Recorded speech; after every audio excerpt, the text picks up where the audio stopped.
농부에게 가장 큰 즐거움의 때가 있다면 그것은 추수의 시기가 될 것입니다. 그래서 농심이라고 하는 포스터를 보면은 라면 회사 말고요, 농부의 마음, 농부가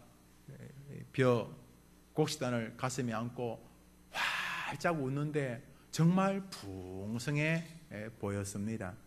그런 것처럼 어부에게 가장 행복한 시간을 들라고 한다면은 배에 고기를 가득 싣고 만선을 알리는 깃발을 휘날리면서 뿌 하면서 백고동을 울리며 항구로 들어올 때라고 말할 수 있을 것입니다. 오늘 그처럼 베드로의 배가 고기로 가득 찼습니다.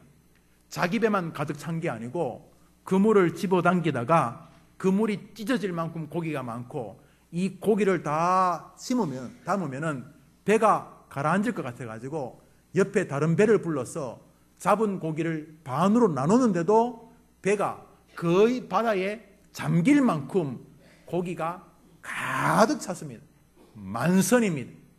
그러면 어떻게 해야 되겠습니까? 여러분이 베드로라면 어떻게 하겠습니까? 이야, 신난다! 그래야 안 되겠습니까? 특히 이번에 고기를 잡게 된 것은 예수님께서 바다로 나가서 그물을 저 깊은 데 던져라 그래서 예수님 말씀을 순종해서 던졌더니 말씀대로 고기가 그렇게 많이 잡혔으니 야, 예수님 따봉입니다. 그래 봅시다. 예수님 따봉입니다. 그러니까 뭐 그런 거, 야, 이럴 수가 있나? 야, 할렐루야. 내가 새벽 기도했더니 막 복이 막 시리즈로 오는구나. 이야, 이럴 수가 있나? 막 이래 좋아해야 될 시점 같은데 고기가 막 배에 미어 터지도록 잡힌 다음에 베드로가 버들버들 떱니다. 만선의 장소에서는 전혀 어울리지 않는 상황입니다. 거기다가 주님, 저는 죄인입니다. 주님하고 저하고 같이 있을 만한 인물이 안 됩니다. 주님 버리시니까 저를 떠나십시오. 저는 죄인입니다 하면서 버들버들 떠는데 가수들, 실력 없는 가수들, 특별히 춤추는 가수들 몸 따로 입 따로 놀잖아요. 그 뭐라 그래요? 립싱크. 아니 속으로는 안 그런데 겉으로는 겸손한 척해서 안 떨리는데 일부러 막 떨면서 아유 주님 내가 지금 이러는 게 아니, 우리 성경 말씀 봅니다. 5장입니다. 5장 10절입니다. 읽읍시다. 시작. 세베대의 아들로서 시몬의 동업자인 야고보와 요한도 놀랐습니다. 예수께서 시몬에게 이르시되 무서워 말라. 다시라 무서워 말라. 예수님이 뭐 쏘으셨겠어요? 예수님도 베드로가 안과 밖이 버들버들 떠는 걸 아셨어요. 어깨에 손을 얹고 시몬이 베드로 이름입니다. 베드로야 무서워 말라 그랬습니다. 전혀 이 좀 이해가 안 되는 장면 아닙니까? 뭔가 이상하지 않습니까? 아니 처음부터 버들버들 떨든지 그래서 아이고 주님 무서워서 도저히 배를 저어서 바다로 못 나가겠습니다 그러든지 실컷 나가지고 그물도 잘 뿌리고 그물을 거두어 고기가 배에 가득 차니까 그때부터 막 버들버들 떨리는 것입니다. 조금 전까지도 없던 베드로의 이 모습은 무슨 일 때문에 그런 것입니까? 이것이 오늘 저와 여러분이 살펴보면서 하나님의 말씀으로 은혜를 받으려는 부분입니다. 이 장면 앞에는 이런 일이 있었습니다. 그날 아침 배에 고기가 가득 차기 조금 전인 아침에 베드로는 몸도 마음도 많이 지쳐 있었습니다. 왜냐하면 성경에 말하듯이 밤새도록 바다에서 그물을 내리고 올리고 내리고 올리고를 무한히 반복했기 때문입니다. 동생과 함께 고기를 잡으려고 밤을 새우며 그물질을 했지만은 잡은 것이 없었습니다. 지독하게 잡히지 않았던 것입니다. 아마도 그 시절이 고기가 많이 안 잡히는 시절이었나 봅니다. 그래도 그렇지 진짜 지독히도 안 잡힌 것입니다. 그렇게 잡아보려고 애를 쓰면서 밤을 보내었는데 어느덧 팔레스타인의 뜨거운 태양이 떠오르기 시작했습니다. 해가 뜨면은 물고기들이 물밑으로 숨는 것을 오랜 어부 생활로 베드로는 알고 있었습니다. 해가 높이 떠오르는 것을 지켜보면서 할 수 없이 베드로는 그 빈 배를 항구로 돌리지 않을 수가 없었습니다. 항구에 도착하니 요한과 야고보 형제도 조금 전에 귀향하여서 그물을 손질하고 있었습니다. 마음 같았으면 다 그만두고 그냥 집에 가서 술이나 한 잔 먹고 그냥 잤으면 좋겠는데 이거의 생업입니다. 오늘 저녁에 고기를 잡으러 또 나가야 되니 베드로도 어쩔 수 없이 그물 찢어진 거 깁고 그물에 매달린 바다의 이물질 털어내고 그물을 던질 수 있도록 정리하고 말려야 했었습니다. 그러고 이제 가려고 하는 즈음에 예수님과 예수님의 설교를 들으려는 사람들이 항구 쪽으로 몰려들어 왔습니다. 예수님이 한두 번 만난 적도 있고 소문도 들었지만 참 대단했습니다. 어찌 저래 사람을 많이 몰고 다닐까 그런 생각을 하면서 예수님 설교를 자기도 듣고 싶은 마음은 있었지만 예수님 설교를 들을 만한 체력도 아니고 마음 상태도 아니었기 때문에 베드로는 이제 그물 손질을 거의 마무리하고 일어서려고 했습니다. 그런데 말입니다. 예수님께서 베드로의 배 위에 오르신 것입니다. 갑자기 벌어진 일이었습니다.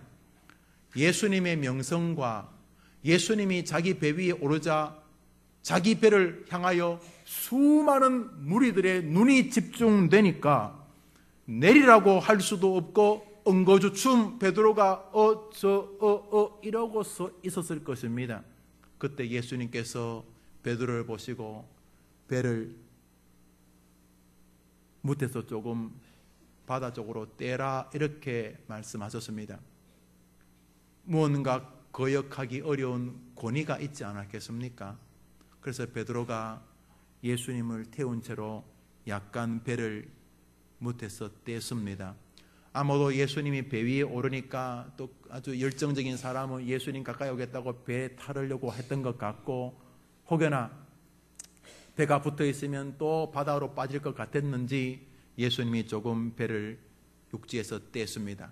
그러니까 이제 예수님은 저 호수에서 불어오는 바람을 등지고 사람들에게 설교할 수 있는 무대가 마련된 것입니다. 무대는 베드로의 배였습니다. 예수님께서 뱃머리에 앉으셔서 사람들에게 설교하기 시작했습니다. 그때 베드로는 뭐하고 있었겠습니까? 뭐해요? 배 안 떠내려가도록 계속 노조었겠죠. 무대가 이거 흔들리지 않도록 속으로 이게 뭐래? 그러면서 배가 크지도 않았을 테니까 예수님이 설교한 동안 이거 희한하게 그냥 포로 비슷하게 그게 잡혀져 있었어요. 예수님의 설교에게는 힘이 있지 않았겠어요? 예수님 설교는 탁월하지 않았겠습니까? 무언가 권위가 있었을 거예요. 설교를 들었지만 여전히 베드로의 마음은 오늘은 내가 좀 설교도 힘들다 그랬을 것 같아요. 얼른 좀 끝났으면 싶었는데 예수님의 설교가 마무리가 되었습니다. 그래서 이제 이제 집에 가자. 세상에 오늘 재수 참 온 붙었네. 이건 예수까지 내 방에 이게 뭐해? 그런데 예수님이 설교를 마치고 베드로와 눈이 딱 맞췄습니다. 베드로야, 바다 깊은 데로 가서 그물을 던지자. 헐, 띵. 지금요? 지금 몇 시인데요? 예수님이 전직이 목 쑤셔서 잘 모르는가 본데 고기는 대낮에 없습니다. 고기는 밤에 잡히는데요. 예수님, 저는 직업이 어부입니다. 프로페셔널 어부입니다. 밤이 맞도록 그물을 내리고 올렸지만 지금 고기가 안 잡히는 철일 뿐만 아니라 이 뜨거운 태양에서는 고기 안 됩니다. 또 깊은 데로 가자가요. 깊은 데는요, 그물이 내려가지도 않아요. 고기는요, 얕은 그 플랭크톤 먹을 만한 고금방이 있는 거예요. 이런 마음이 불쑥 다 올랐을 것입니다. 그렇지만 여러분, 기센 사람하고 눈 딱 마주치면 얼른 말 안 나오잖아요. 예수님하고 눈이 마주치자 그런 말을 못했습니다. 5절 읽습니다. 베드로가 예수님이 설교를 마친 다음에 바다로 다시 돌아가자고 할 때 베드로 하는 말입니다. 읽읍시다. 시작. 시몬이 대답하여 이르되 선생님, 우리들이 밤이 새도록 수고하였으되 잡은 것이 없지만은 말씀에 의지하여 내가 그물을 내리리다 하고 이렇게 말합니다. 여기서 가만히 보면 베드로가 5절에서 꽤 믿음이 있는 순종의 말을 하는 것처럼 보입니다. 저는 신학교 들어가기 전까지 이 말씀이 늘 의문이었습니다. 그렇다고 또 이 말씀이 좀 이 아기가 안 맞지 않냐 이렇게 말하면 청년부 회장 출신이 믿음이 없다고 말할 것 같아가지고 말은 못하고 내 생각에 주여 주의 말씀에 의지하여 지금 전혀 물고기 잡으러 가고 싶지도 않고 힘도 없고 그렇지만 주님 말씀 의지해서 그물을 던지리다 하고 그물을 던졌더니 결과가 어떻게 됩니까? 고기 잡으면 어떻게 말합니까? 역시 예수님 최고입니다. 이야, 탁월하십니다. 이래야, 그런 다음에 고기를 잡고 베드로가 그것을 팔아가지고 큰 집을 샀더라. 이래야지 이 본문이 해석이 될 것 같은데 말씀을 따라 잘 나가가지고 고기를 잡은 다음에 갑자기 막 버들버들 떠는 것은 이해가 잘 안 되는 것이었어요.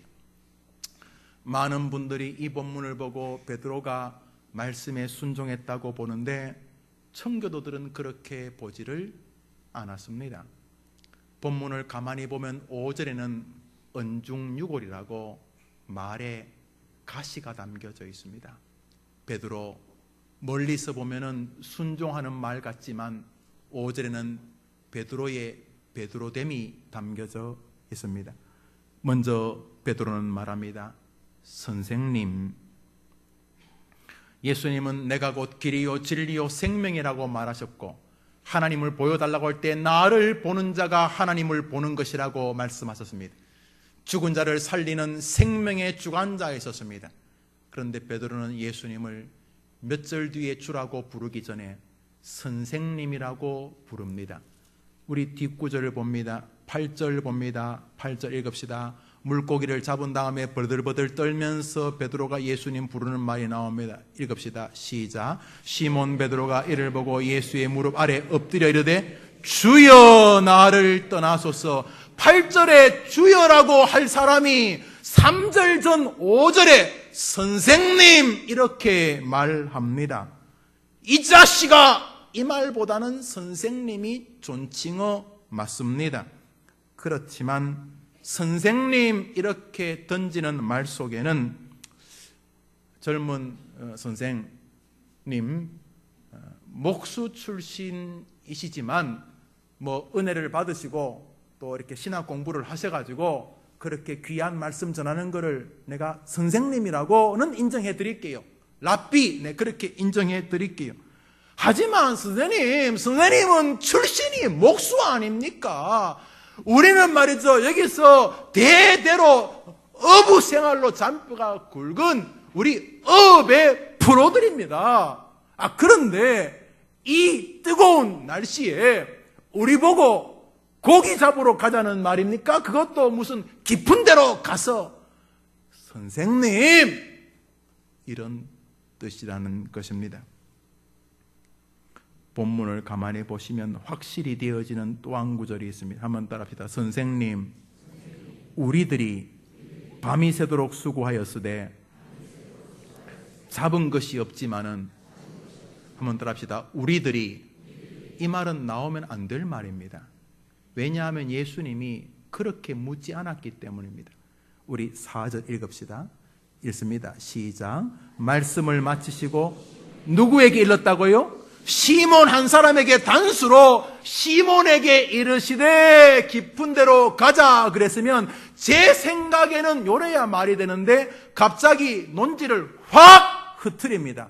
일종의 물타기 작전입니다. 이 절을 보세요. 베드로의 이 교묘함을 잘 보십시오. 베드로는 겸손한 것 같은데 자기 말로 예수님과 많은 사람을 대각선으로 싹 세웁니다. 전선을 형성합니다. 베드로는 사람들의 대치점에 예수를 세워두고 예수와 우리들의 의견을 양분합니다. 예수님, 지금 고기 잡으러 가서 실패하는 건 나만의 실패가 아니라 우리 모두가 다 실패했습니다. 예수님이야 지금 뭐 그렇게 설교하고 일단은 그 설교의 흥분에 못 이겨서 고기 잡으러 가자 뭐 이렇게 말씀하시는지 모르지만 우리 모두는 지난밤 동안 최선을 다했는데 안 됩니다. 지금 고기 잡을 시간이 아니에요. 우리 모두가 철저하게 안 된다는 거예요. 예수님 1대 우리 다수 못 이깁니다. 안 된다니까요. 이 말을 완곡하게 말한 것입니다. 오늘 5절은 10초 만에 한 말이 아닙니다. 이런 것입니다. 시몬이 대답하여 이르되 선생님, 목수이셨다가 은혜 받고 설교하러 다니시는 젊은 선생님, 선생 양반, 우리들이 밤이 새도록 고기를 잡으려고 수고하였지만 잡은 것이 없습니다 하고 침묵이 흐릅니다. 아, 그러냐? 그럼 오늘은 안 되겠네. 이럴 줄 알았는데 둘 다 침묵이 흐릅니다. 선생님, 저 혹시 이해를 못하셨는가 본데요. 우리들이 어제 밤새도록 고기 잡았는데 낚은 게 없었거든요. 침묵이 흐릅니다. 저만의 생각이 아니고요. 우리 모두가 어젯밤에 손 보세요. 손 아직 아침도 못 먹었습니다. 지금 제가 이 선생님하고 이렇게 지금 이렇게 할 그런 기분 상태가 아니거든요. 그리고 지금 이 시간에는요, 고기가 잡히는 시간이 아니거든요. 선생님, 저 어젯밤에 우리가 밤새도록 고기를 잡았는데 못 잡았거든요, 선생님. 침묵이 흐릅니다. 그제서야 베드로가 말합니다. 선생님, 어젯밤에 우리가 밤이 새도록 수고해도 고기를 못 잡았지만 선생님이 그렇게 말씀하시니까 고기를 잡으러 나가겠습니다. 이런 뜻입니다. 확실히 하고 출발합시다. 예수님, 이거는 나나 우리들의 생각이 아닙니다. 선생님이 지금 몇만 명 앞에 설교하시니까 이렇게 한 다음에 가자 그랬는데 안 가면 쪽팔리실까봐 가봐야 아무것도 안 되지만은 우리는 도저히 동의 못하지만은 선생님이 말씀하시니까 갑니다. 이 말입니다. 허탕칠게 뻔하지만은 선생님이 그러자고 말씀하셨으니까 갑니다. 이런 거예요. 이런 거 가끔 봅니다. 아이들이 텔레비전 보고 있거나 막 게임하고 있는데 엄마가 음식물 쓰레기 좀 버려라 이렇게 말합니다. 그러면 아이가 첫째로는 이제 안 들리는 척 합니다. 이상하게 그게 또 잘 안 들릴 때가 있어요. 큰 소리로 음식물 쓰레기 좀 버려라 이런데 마치 희한하게 안 들리는 것처럼 엄마가 뒤통수에 와서 야! 음식물 쓰레기 버리라고! 그제서야 이거 마치고요, 이거 보고요, 안 가! 그러는 동안 아이가 벌떡이 나면서 하는 말, 가면 되잖아요! 가면 되잖아요! 저요! 저기 있다. 탁 가져오면서 누가 이렇게 음식물 쓰레기를 많이 갖다 놨어요? 탁 됐어요! 이런 거예요. 주여 말씀대로 순종하겠나 이게 아니고, 참 못 알아들으십니까? 어제 밤새도록 했는데 안 된다니까요. 참. 뭐 가지요. 그물 다 씻었지만 그래요 또 하지요. 이런 것이었습니다. 못 잡을 줄 알았습니다. 그냥 괜히 예수님이 똥폼 잡는 줄 알았습니다. 그래서 그물을 내렸습니다. 그물이 찢어질 만큼 고기가 잡혔습니다. 그 대낮에 감당이 안 되어서 옆에 있는 배를 불러서 둘 다 가득 채웠습니다. 어제 그 바다입니다. 이 바다는 갈릴리고 오늘은 태평양이 아니고 어제 그 바다였습니다. 그물? 어제 그 그물이었습니다. 배? 어제 그 배였습니다. 그물 내리고 그물 올리는 손? 어제 그 손이었습니다. 달라진 게 하나도 없어요. 하나 딱 달라졌습니다. 한번 따라합시다. 내가 말씀을 의지하여 그물을 내리리다. 달라진 건 하나 없고 딱 하나, 예수님이 말한 것을 따라서 그물을 내린 것 하나였습니다. 고기를 배에 가득 실은 다음에 베드로에게 밀려오는 것은 배에 가득 찬 물고기가 아니라 자기 마음에 가득 차는 두려움과 신적인 경외심이었습니다. 그는 예수의 무릎 앞에 꼬꾸라집니다. 그는 진짜 떨고 있습니다. 주여, 저는 죄인입니다. 5절과 8절 사이에 내면 세계가 밝히 드러난 것입니다. 그물을 던지기까지의 그의 심적 상태가 엑스레이처럼 MRI처럼 예수님 앞에 완벽하게 드러난 것입니다. 그물 내릴 때까지 베드로는 한마디도 없습니다. 떨었다는 말도 없고요. 그물 잘 내립니다. 평생 한 것이니까요. 어제처럼 그렇게 했습니다. 당연히 빈 그물일 줄 알았지요. 그런데 거두자 문제가 발생했습니다. 고기를 배에 싣고 그물을 당기는 동안 배에 고기가 차는 게 아니고 자기 내면 세계에 주의 경외심과 두려움이 차기 시작했습니다. 베드로가 고기를 다 배에 담은 다음에 엎드려진 것은 하나, 주님, 좀 더 정확히 말하면 주님의 말씀의 권위였습니다. 혹은 주님의 말씀의 능력이었습니다. 이 사건은 베드로의 일생을 좌우합니다. 이 사건 이후로 베드로는 배와 고기, 그물 다 버려두고 예수님을 쫓았다고 성경이 말하고 있기 때문입니다. 우선 성경 말씀 읽읍시다. 11절 읽읍시다. 시작. 그들이 베드로를 육지에 대고 모든 것을 버려두고, 아니 그렇게 고기 잡으려 했던 인생인데 고기가 배에 가득 찼는데 모든 것을 그물이고 배고 고기가 다 버려두고 예수 따라 인생을 던지게 됩니다. 이 사건 이후로. 그러나 이 사건은 베드로에게는 잊을 수 없는 경험이 됩니다. 이 베드로는 지금 고기가 배에 가득 차고 그 고기 팔아가지고 집 사는 게 문제가 아니었습니다. 베드로는 그날 갈릴리 바다에서 뭘 본 것입니다. 뭘 봤겠습니까? 주님을 본 것입니다. 좀 더 정확히 말하면 주님의 말씀의 권세를 본 것입니다. 이것이요, 베드로가 넘어지고 엎어져도 떠나지 않는 것입니다.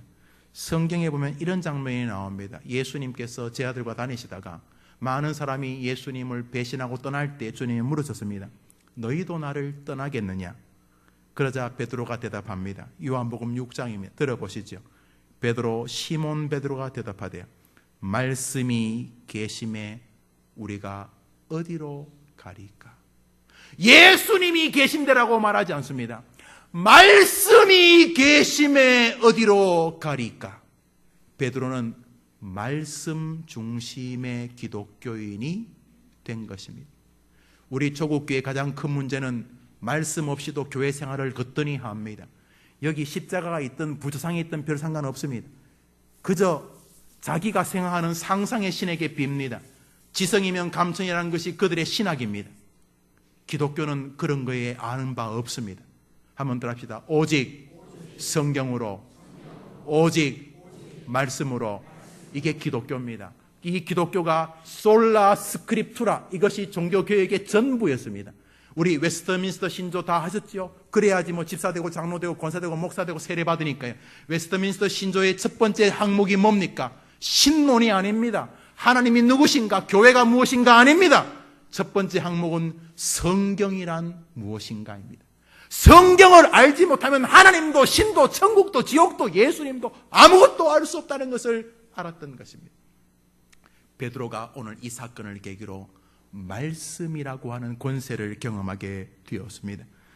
사랑하는 여러분, 비록 부족함이 많고 실수가 많았지만 일평생 베드로는 말씀 중심의 삶을 삽니다.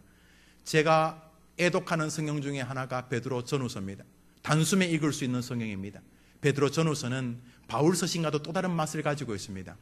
베드로는 글자 한자 한자가 익숙한 문학적인 소질과 기술로 인하여 남의 자서전을 대필해주는 그런 전형적인 문필가에서 나오는 글이 아닙니다. 베드로 전후서는 자신의 인생과 실패와 눈물과 경외심과 부끄러움과 감사함이 묻어있는 피로 기록된 성경입니다. 베드로 전후서를 읽어보십시오. 투박합니다. 헬라어도 투박하지만 그 안에는 주님을 향한 말할 수 없는 사랑이 있는데 그 중심을 조금만 들어보시면 베드로는 하나님의 말씀에 대한 말할 수 없는 기대와 경배심이 있습니다. 사랑하는 여러분, 비록 이상한 마음으로 순종하더라도, 비록 입이 이만큼 튀어나와서 순종하더라도 말씀을 순종하면 복이 임하는 줄 믿으면 아멘 해보시기 바랍니다. 올 한해 말씀을 여러분이 붙잡으셔야 합니다. 베드로처럼 좀 삐딱한, 좋아요 하면 되잖아요, 지금 안 된다, 알았어요 하면 되잖아요, 이런 삐딱한 마음으로라도 하나님 말씀을 순종하면 하늘과 땅의 문이 열리는 줄 믿으면 아멘 해보십시오. 우리 시대는 성경을 우습게 하는 시절입니다.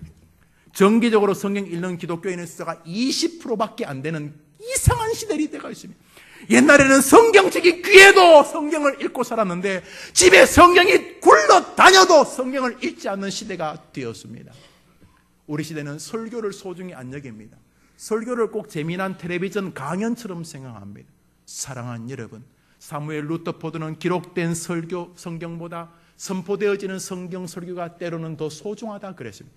사무엘 루터포드가 언약도의 대표로, 저 커버넌트의 대표로 웨스트민스터 커버넌트 신조를 만든 사람입니다.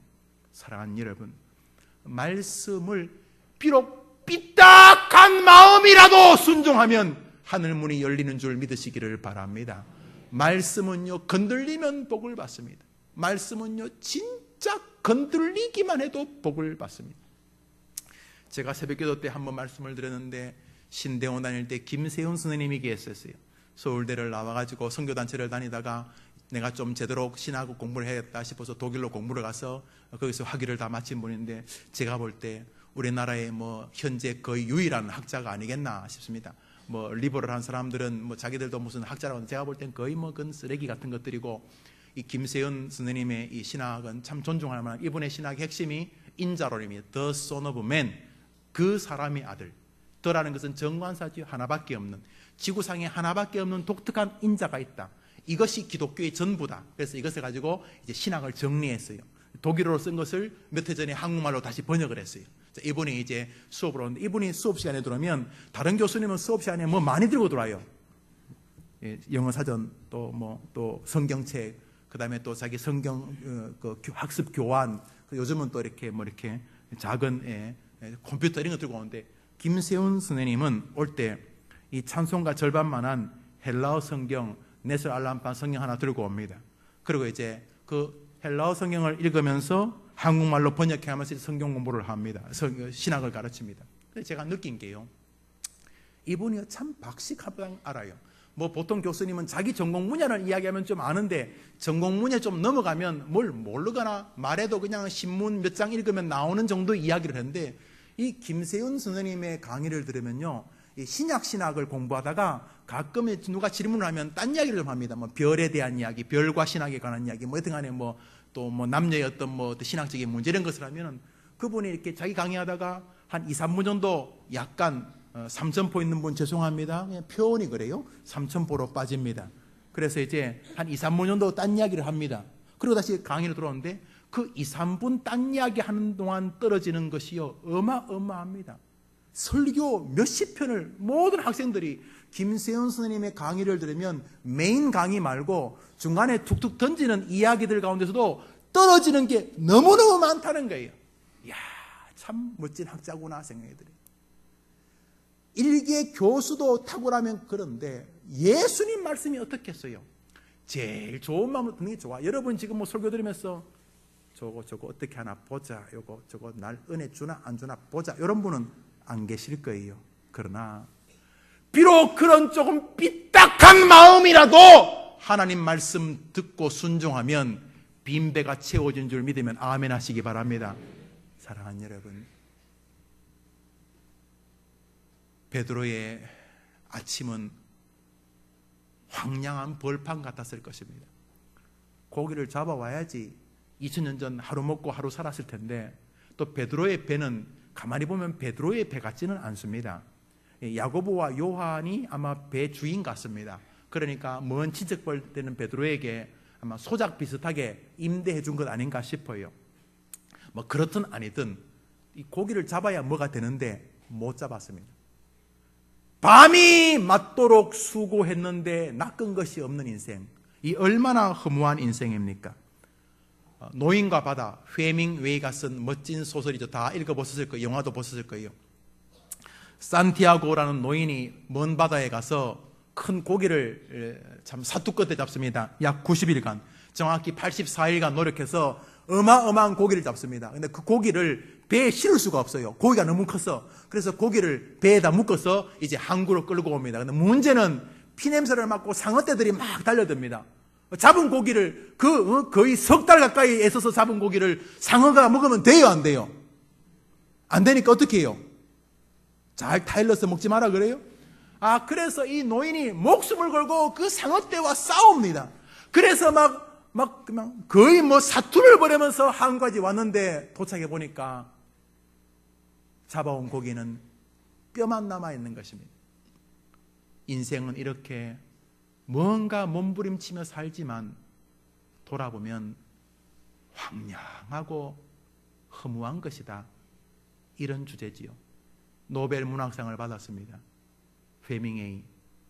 황량하고 허무한 인생을 기록하다가 마지막은 긴 장총으로 자기 머리를 겨누어 자살하고 끝났습니다. 자살한 헤밍웨이 책상에 나는 필라멘트가 끊어진 전구담화 같다. 황량함을 기록해 두었습니다. 그날 아침 베드로의 마음이 그랬습니다. 밤이 맞도록 수고했는데 돌아보니 70평생 자식인가? 명예인가? 뭐지? 저 집? 뭘까? 돌아보니 황량한 빈배였던 것입니다.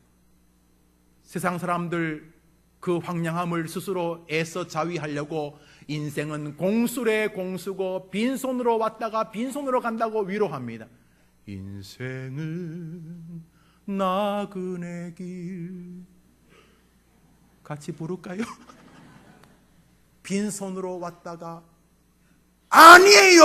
하나님이 인간을 그따위로 만들어요? 아니에요.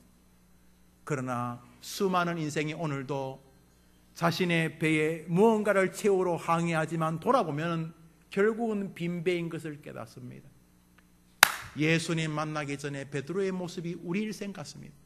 그날 그는 빈배에 또다시 무언가를 태울 수 있을까 하는 마음으로 그물을 깁다가 예수님이 타신 것입니다. 정확히 말하면 예수님의 말씀이 그 배에 오른 것입니다. 그는 말씀을 따라 항해합니다.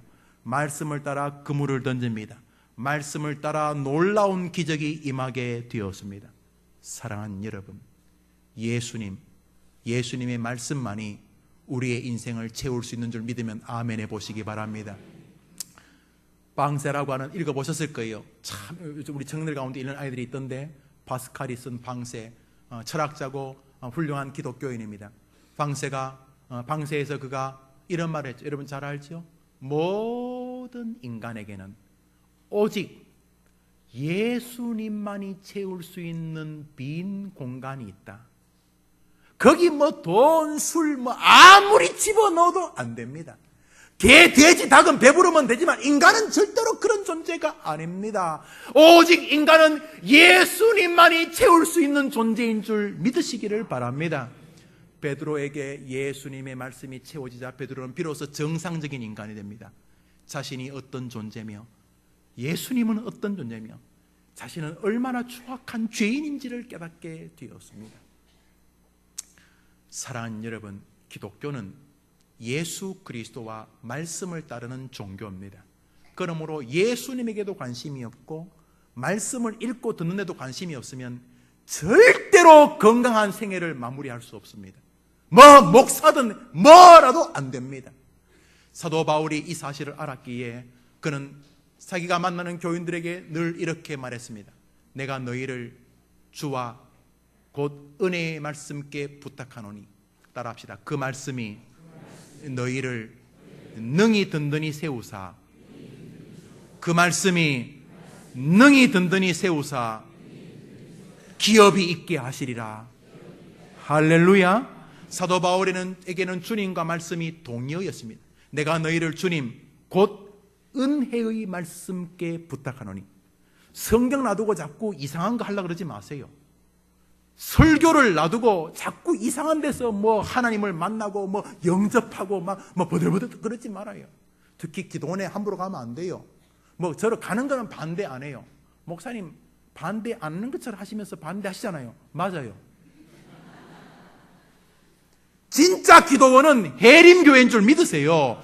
진짜 기도회 시간은 아침 5시예요. 새벽에 나와서 여기서 영적인 춤을 추게 되기를 주의 이름으로 축원합니다. 뭐 이상한 꿈 꿨다고 개꿈이에요. 개꿈. 성경인데 무슨 꿈을 꿔요? 무슨 꿈을 꿔요? 성경도 주고 꿈을 꾸면 뭐 이상한 거잖아요. 그러나 제가 100% 부정하지는 않습니다. 99.99999% 부정합니다. 에이 목사님 그게 뭐 부정한다는 거잖아요. 맞습니다. 그러나 혹시나 하나님이 하실 여지가 있을 수는 있기 때문에. 그러나 우리의 신학자이든 비비 워필드나 메이첸 같은 분들, 박용룡 같은 분들 종결입니다. 그런 거 없다 그랬어요. 저는 그분들보다 좀 착하기 때문에 0.0000000000001%는 꿈이나 환상을 통해서 말씀하실 수도 있을지 모릅니다. 그러나 성경이 들어간 나라에는 그런 거 없습니다. 지금도 성경이 들어가지 않은 곳에서 주님께서 성경의 권위를 이미 완성시키고 들어갈 수 있는 길을 예비하기 위해서 그러실 수 있는 여지를 가능성 있게 만드는 논문들은 있습니다. 그러나 저는 뭐 거의 동의하지 않습니다만, 사랑하는 여러분, 성경 한 말씀이 꿈 1000만 번 꾸는 것보다 더 위대하다고 믿으면 아멘 해보십시오. 여기 예수님의 생명의 말씀이 있는데 뭘 자꾸 딴 거를 하시려고 하시는 것입니까? 우리는 이 땅을 살면서 자신의 전공 분야는 예수님하고 좀 연관을 안 시키려고 하는 죄성을 가지고 있습니다. 다른 것은 다 예수님께 빌어요. 자식을 키워보니까 안 되거든요. 빕니다. 또 뭐 그거 하다가 안 되거든요. 빕니다. 막 열심히 잘 살면 갑자기 뭐 암 종양이다 그러고 무슨 말기다 그러고 뭐 내가 열심히 이 대통령 하는 것하고 몸에 뭐 암 생기는 건 별개니까 내가 못하는 건 비는데, 내 전공 분야가 오면은 기도를 거의 안 합니다. 베드로의 전공 분야는 물고기 잡는 겁니다. 뭐 딴 거는 다 뭐 기도도 하고 주님 뜻이라. 내 전공 분야는 내가 합니다. 내 경험, 내 지식, 내 능력, 내가 맺은 인간관계, 내 방식이 있습니다. 그래서 믿음 좋은 분도 자기 전공 분야 나오면 말이 많아져요. 이해는 됩니다만 사랑하는 여러분, 전공 분야가 해봐야 우리 예수님에게는 조족지혈 같은 것입니다. 목사가 목회 전문가입니다. 맞습니다. 여러분 가운데 아마 제가 제일 목회를 많이 생각할 겁니다. 목사님 설교 몇 시간이나 준비합니까? 저는 눈 떠 있는 동안 설교를 준비합니다. 설마요. 진짜입니다. 어제는 자면서도 설교 꿈꿨습니다. 베드로 물고기 잡는데 옆에서 제가 사진 찍고 있었거든요. 진짜입니다. 착각. 신기하잖아 이거. 그러나 전문가자라 제 힘대로 한다고요? 전문가면 내 힘대로 할 수 있습니까? 사랑하는 여러분, 한국교회 목회는 목사들이 다 망친 겁니다. 이렇게 교회가 싸우고 난리 부리는 건 누구지? 장로 아닙니다. 누가 세웠는데요? 목사들이 한 짓입니다. 다 전문가들입니다. 그게 문제입니다. 이 땅을 살면서 지가 잘하는 거 나오면 기도 안 합니다. 내가 한다는 거 백전백패하는 것입니다. 그래봤자입니다. 베드로는 자기 전공 분야를 주님 앞에 내려놓습니다. 목수 출신이잖아요. 아니었습니다. 예수님은 전능자셨습니다. 아이고 예수님이 뭐 이런 것까지 하십니까? 그런 것까지 하십니다. 예수님은 천국, 지옥, 구원, 십자가, 보혈 이런 거 좀 거창하고 큰 거 하시고 이런 거는 제가 그런 것도 예수님이 주관자인 줄 믿으시기 바랍니다. 그러므로 여러분이 전공하는 분야가 있습니까? 그러면 날마다 하나님, 내가 이것 조금 한다고는 해서 사람들이 나를 그래 부르기는 합니다만 저는 예수님 앞에서 아무것도 할 줄 모르는 사람입니다. 주님 저에게 자비를 베풀어 주셔서 이 일에 눈을 열어 주시옵소서. 그러면 여러분의 일에 하나님의 성령이 도와주실 줄 믿으시기를 바랍니다. 사랑하는 여러분, 말씀을 맺으면서 우리 해림교회는 어떻게 해서든지 말씀의 교회가 되어야 합니다. 우리 시대에 이상한 것들이 교회의 중심부로 자꾸 밀고 들어오려고 합니다. 저는 죄가 아니라면 다 나쁘다고 생각하지 않습니다. 그러나 중심부에 서서는 안 될 것들입니다. 사랑하는 여러분, 역사가 1000번 뒤집어져도 교회는 예수 그리스도와 그 말씀을 붙잡을 때 빈배가 채워지도록 만드신 줄 믿으시기를 바랍니다. 우리는요, 사실은요, 예수님 없으면 빈배들입니다. 뭔가 하는 것 같은데 돌았으면 불 꺼진 연극장에 홀로 서 있는 연극 배우 같습니다. 남들이 목사님 잘하십니다. 제 이야기 하는 거 아니에요? 목사님 돌았으면 빈배일 뿐입니다. 예수님이 안 채워주시면 꽝인 인생인 것입니다. 70, 80 살아가신 어르신들 죄송하지만 시간이 많지 않습니다. 예수 그리스도의 말씀을 따르십시오. 조금 이상해 보여도 어차피 한 인생 사는 거 예수 쪽에 여러분의 인생을 다 옮기십시오. 서로를 향한 축복이 흘러넘치는 한 해 해봅시다. 무정함이 이 시대의 캐릭터가 되었습니다. 나도 네 안 건들 테니까 니도 나 귀찮게 하지 마라.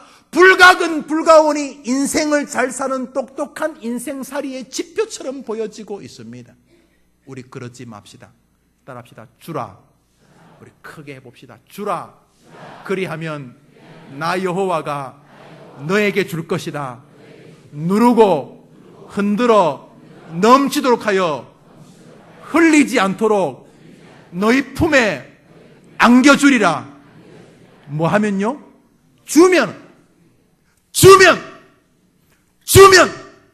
올 한 해 용서해 줍시다. 올 한 해 비난하지 않는 것을 줍시다. 올 한 해 나도 저 자리에 있었으면 나는 저 사람보다 더 했을 거야. 이해해 줍시다. 올 한 해 지친 사람이 있으면 가서 조용히 손잡고 울어 줍시다. 올 한 해 줍시다. 왜요? 착한 사람 아니요. 착한 사람 되자는 게 아니올시다. 주님께서 올 한 해 우리 교회에 주라고 말씀하셨으니 주되 최고 좋은 거, 이렇게 나를 만들어 내 인생을 채워주신 여러분이 가지고 있는 예수의 말씀을 옆 사람에게 줍시다. 벙어리처럼 살지 말고 이번 한 주간 예수를 전해주고 믿음을 전해주고 말씀을 전해줍시다. 저는 오늘 설교를 끝내면서 이번 한 주간 여러분이 붙잡고 살 한 말씀을 드리려고 합니다. 그것은 새벽 시간을 주님께 드리라는 말씀입니다. 다윗 부러우시죠? 거부였습니다. 저 일명 쫄따구 목동에서 임금이 된 사람입니다. 한 몇 년 일장춘몽처럼 권세를 쥔 게 아니고 영원토록 왕노릇 했습니다. 한 시대 살 때는 사람들이 좋아했는데 죽은 다음에는 뭐 수구 꼴통이냐, 엉터리 진보냐, 빨갱이냐 이런 소리 듣는 사람이 아니고 죽은 다음에 더 존경받아서 이스라엘 깃발이 된 사람입니다. 다윗. 하나님이 내 마음에 합한 자라고 불렀고 시편을 기록한 인물입니다. 다윗. 그 다윗은 하나님의 힘을 늘 받았습니다. 하나님이 다윗의 빈배를 채워주셨습니다. 그게 언제냐면 새벽이었다는 것입니다. 한번 따라합시다. 내가 새벽을 깨우리로다. 그는 나의 힘이 되신 여호와가 새벽에 자기를 돕는 것을 보았습니다. 그래서 그는 새벽녘마다 일어나 하나님의 주시는 은혜로 자신의 빈배를 채웠던 것입니다. 사랑하는 성도님들, 새벽에 뭐 하십니까? 주무시죠. 왜 새벽에 주무십니까? 밤 시간에게 좀 빼앗겼지요. 새벽이라고 하는 여러분의 축복의 파이가 있는데 연속극이나 뭐 엉뚱한 거나 밤을 잊은 그대에게 이종환입니다. 뭐 하면서 하여튼 밤을 잊으면 밤은 자야 되는데 그래서 새벽 시간 밤에게 이만큼 잘렸지요. 아침 시간은요. 그 피곤함을 못 이겨서 헐레벌떡 아침 안 먹고 10분만 더 잘게요. 10분만 더 잘게요. 아침 시간 분주함으로 이만큼 잘렸지요. 원래 이 영광스러운 새벽 시간이 위에서 잘리고 밑에서 잘리면서 사라진 것입니다. 그런데 이 새벽 시간만 하나님께 드리면서 새벽을 깨우면 여러분의 인생은 만선이 될 것입니다. 사랑하는 여러분, 주보에도 글을 썼지만은 이번 한 주간 새벽에 한번 도전해 보시죠. 조금 일찍 주무시면 안 되시겠습니까? 새벽 시간을 주님께 드리면 안 돼요. 뭐 때문에? 말씀 때문에. 새벽에 하나님이 도우십니다. 말씀 때문에. 해보지 않으시겠습니까? 교회가 차량을 제공하고 월요일 아침은 아침거리도 좀 준비해 봅니다. 교회가 몸부림치는 것입니다. 우리 모든 목사님들이 새벽 3시 반 4시에 일어나가지고 차량을 운행합니다. 한 사람이라도 더 새벽 기도 해보게 하려고. 사랑하는 여러분, 새벽을 깨우시면 안 되겠습니까? 베드로는 좀 삐딱한 마음으로 말씀을 순종했습니다. 참 안 된다니까. 책임져요. 그러나 그 말씀을 삐딱하게라도 순종했을 때 역사를 체험했다면, 우리가 똑바로 기대하며 말씀을 붙잡으면 이번 한 주간은 우리가 승리자가 될 것입니다. 여러분, 설교가 있고 여러분, 성경이 있습니다. 우리는 예수쟁입니다. 아닌 척 하지 마십시오. 여러분과 저는 인생이 정해진 사람입니다. 우린 하늘의 양식 만나를 먹고 사는 사람들입니다. 이번 한 주간 마귀가 이기게 하지 맙시다. 우리가 이깁시다. 아니, 우리 안에서 역사하시는 말씀이 이깁시다. 작은 지침이지만 새벽을 깨워봅시다. 2014년 새벽의 주인공이 됩시다. 말씀대로 했더니 빈배가 채워졌다 간증하는 여러분 되기를 주의 이름으로 축원합니다. 말씀하시면 순종하겠다는 한 주간 되기를 주의 이름으로 축원합니다. 찬양합시다. 주님 말씀하시면 내가 나가리라. 주님 뜻이 아니면 내가 멈춰서리다. 나의 가고 서는 곳 주님 뜻에 있으니 오 주님 나를 이끄소서. 주님 말씀하시면 주님 말씀하시면 이번 한 주간 한번 살아봅시다. 내가 나가리다. 이번 한 주간 한번 살아봅시다. 주님 우리 뜻이 살아봅시다. 아니면 우리 성경 읽읍시다. 기도하며 말씀을 따라봅시다. 말씀을 다시 들읍시다. 그리고 순종해 봅시다.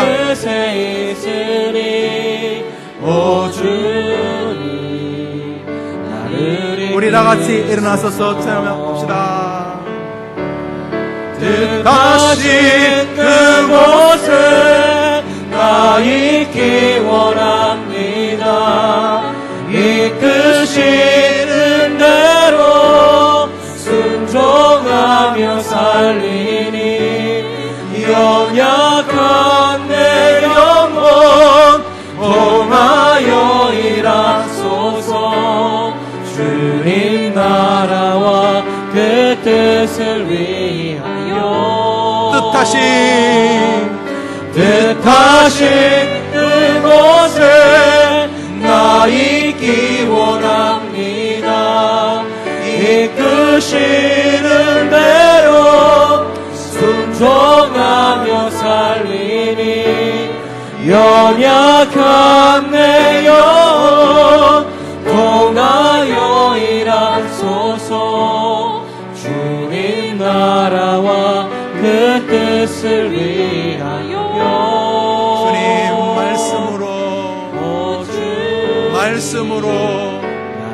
말씀으로 나를 이끄소서. 우리 조용히 두 손을 모아 한번 기도하겠습니다. 말씀 따른다는 게 뭐 어마어마한 게 아닙니다. 뭐 심장을 파내라, 목을 잘라라, 뭐 이런 거 아닙니다. 뭐 집문서를 가져와라, 그런 거 아닙니다. 경향성입니다. 말씀 쪽으로 따라 보려고 하는 겁니다. 우리 뻔한 죄인들입니다. 우리보다 주님이 우리 더 잘 아십니다. 대신에 주님은 우리 중심을 보십니다. 그러는지 안 그러는지, 말씀을 중요하게 여기는지 안 중요하게 여기는지 그거 아십니다. 그거야 보여드릴 수 있지 않겠습니까? 설교를 중요하게 여기는지 설교를 중요하게 여기지 않는지 그거는 보여드릴 수 있지 않겠습니까? 오늘 베드로는 역설적으로 우리에게 보여줍니다.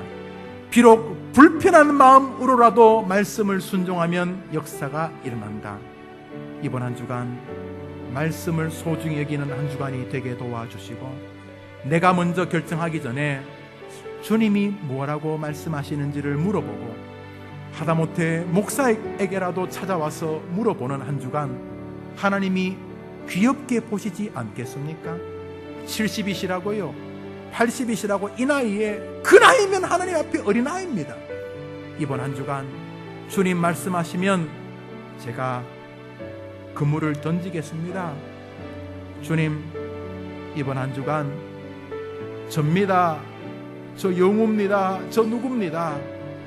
이번 한 주간 주님 말씀으로 나를 이끌어 주셔서 허무한 한 주, 빈배 같은 한 주가 아니라 말씀 때문에 말할 수 없는 은혜가 채워지는 한 주간 되게 하여 주시옵소서. 우리 각자 자신을 위해 기도합시다. 하나님 아버지, 인생이 노인과 바다처럼 열심히 산 거는 같은데 돌아서면 아무것도 남는 것이 없는 빈배 같은 것이 아닙니까? 나는 필라멘트가 끊어진 전구담아 같다. 오 주님, 말씀만이 우리에게 의미가 있는 생애를 만듭니다.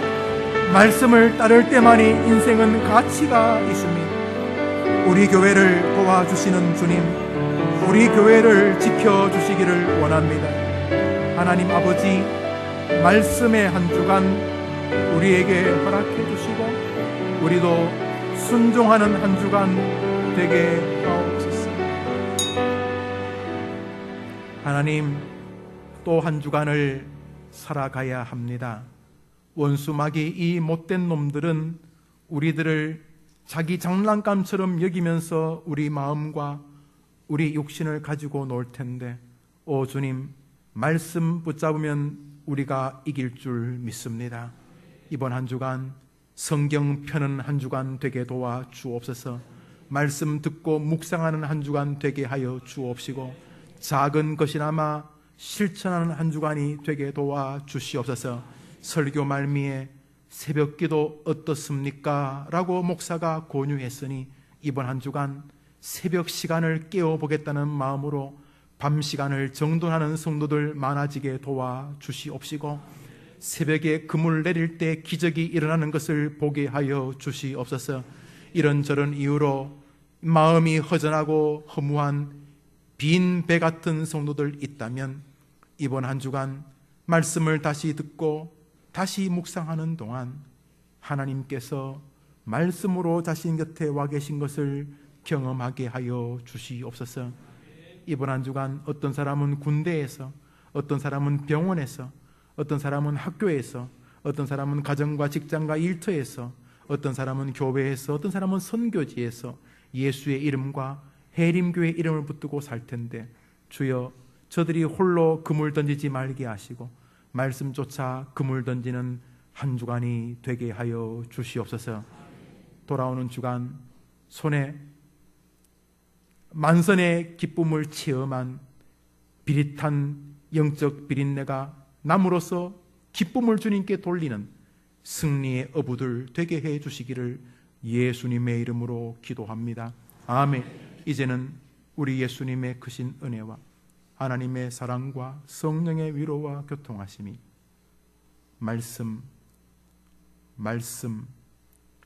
말씀의 권위 앞에 베드로의 경험을 내 경험이 되기를 바라는 마음으로 고개를 숙여 은혜 받기를 사모하는 해림의 성도들과 저들의 한 주간의 생업 위에 이제로 영원토록 함께 있을지어다. 아멘.